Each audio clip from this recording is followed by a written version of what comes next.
જય શ્રી કૃષ્ણ. કહેવાય છે કે મંદિરમાં જતા પહેલાં ઘંટ વગાડવાની એક પ્રથા છે. સૌ કોઈ આ કરે જ છે. જો એનું ધાર્મિક કારણ કહેવામાં આવે તો કહેવાય છે કે મંદિરમાં વગાડીને તરત નીકળી ન જવું. ઘંટ વગાડવાથી એની ધ્વનિ ઉત્પન્ન થાય છે.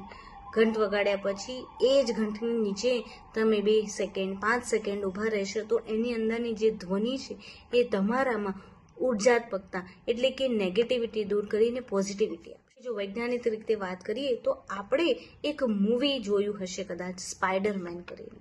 ઇંગ્લિશ મૂવી છે જેમાં વેમન નામનો એક રાક્ષસ હતો.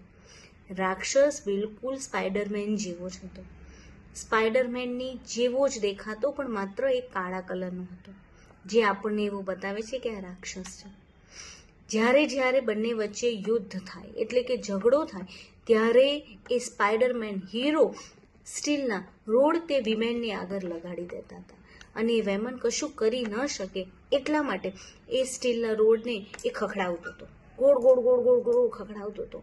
ધીમે ધીમે ધીમે એની રાક્ષસની અંદરથી નેગેટિવિટી દૂર થતી હતી અને ખરેખર એ સ્પાઈડરમેન દેખાતો હતો.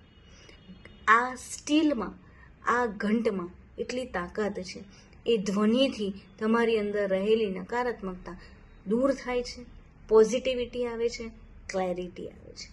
કરી જોજો. નમસ્તે.